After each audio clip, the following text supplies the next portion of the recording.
If you remember, while I was talking about kind of the provider settings and kind of what this does, VirtualBox is the default. On your local machine, though, you might have VMware and be able to switch this up. If you had VMware set up and you were gone through the process of figuring out how that works.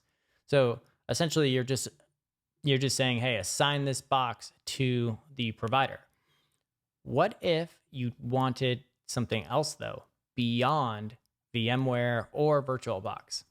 Now, there is, for example, this is kind of how powerful Vagrant is in terms of just what I was saying, and it's just the tip of the iceberg, and I keep rehashing that over and over again.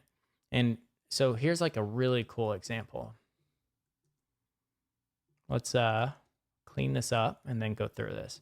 So there is actually a plugin where you could just do Vagrant plugin install Vagrant AWS.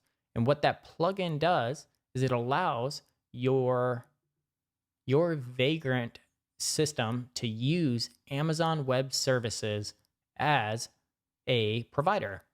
That's crazy.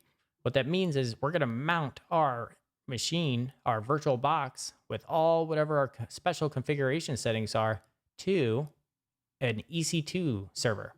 And it even gives you a ton of options where, charge your account, pick your region, select the username, private keys, whatever you want.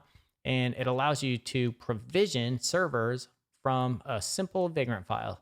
It's pretty neat, pretty interesting. Vagrant goes way farther than this, and then just like this one line here too. And they have other services where you can do multiple servers. You can provision load balancers. There's this thing called Terraform. That's way beyond the scope of what we're talking about. So I just wanted to kind of put it on your radar.